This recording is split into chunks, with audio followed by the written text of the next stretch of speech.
یوں ہی بیٹھی بارش دیکھ رہی تھی، سارا عالم تر تھا سمیت میرے نینوں کے، دو طرح کے مختلف پانی، سوکھا اگر کچھ تھا، بنجر اگر کچھ تھا تو وہ دل رہ گیا تھا۔ کچھ چیزیں ابتدا میں جتنی ہی ہری بھری ہوں، اپنی انتہا پہ اس سے کہیں زیادہ بنجر ہو جاتی ہیں، پھر چاہے کیسا ہی پانی کیوں نہ ہو انہیں سیراب نہیں کر سکتا۔ نہ یہ کھارا پانی جو کسی لڑی کی مانند آنکھوں کے راستے نکل رہا تھا، جسے آج روکنے یا دبا دینے کا دل ہی نہیں تھا، نہ یہ دوسرا پانی جو اسے کھارے پانی کا ساتھ دینے وہاں سے اترا تھا جہاں سے یہ پانی دل میں اترا تھا۔ یوں ہی اس بارش کو دیکھتے دیکھتے زندگی جانے کہاں لے گئی تھی، سالوں پیچھے، جب مجھے تمہارا ساتھ میسر تھا، پھر چاہے وہ محض کچھ پل ہی تھے، تم میری دسترس میں تو تھے۔ تمہاری ہنسی، تمہارے قہقہوں کی گونج، تمہاری ناراضی، تمہاری ٹھہری باتیں، تمہارا دیلا لہجہ، تمہاری خاموشی، تمہاری وہ آواز جو اب بھی اتنا وقت گزر جانے کے بعد بھی میرے لیے لاکھوں آوازوں میں پہچان پانا اتنا ہی آسان ہے جتنا کہ تب تھا۔ تمہارے وہ سب احساس جو اس وقت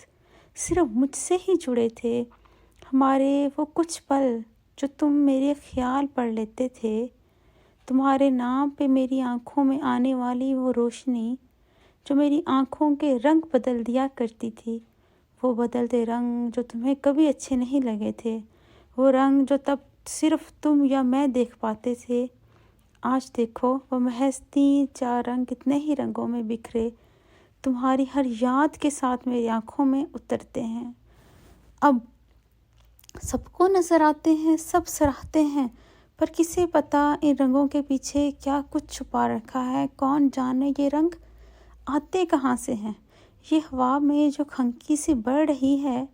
مجھے اس وقت میں لے جا رہی ہے جب تمہیں محفلوں سے کہیں زیادہ میری یاد کی تنہائی کے گوشے میں رہنا پسند تھا، اور اب اپنی محفلوں میں گم تم کہاں جانتے ہوگے کہ تمہارے گزارے تنہائی کے وہ چند لمحے میری زیست کا سامان ہو گئے ہیں۔ انہی دنوں کی کوئی بارش تھی، تب کی بارش بس ایک ہی طرح کا پانی لاتی تھی، ایک ہی دھار سے بہتی تھی۔ ان بارشوں میں دیکھے جانے والے خواب تم جانتے ہو،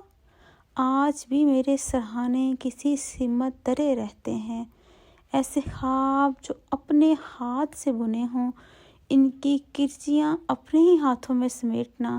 سمیٹ کر کسی تکیے کے غلاف میں چھپانا، اور بعد میں ان خون آلود ہاتھوں کو دیر تک دیکھنا۔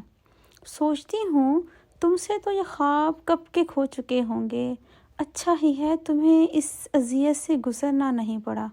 ایسے خواب جن کی ابتدا اس قدر حسین ہو، انتہا ایسی ہی کربناک ہوتی ہے۔ ایسے موسم جو بہار کی سحر سے شروع ہوں، ان کا اختتام ایسی ہی سرد شام، خنکی اور متواتر بہتے پانی پہ ہوتا ہے، جو بارش کے تھم جانے کے کہیں بعد بھی جاری رہتا ہے۔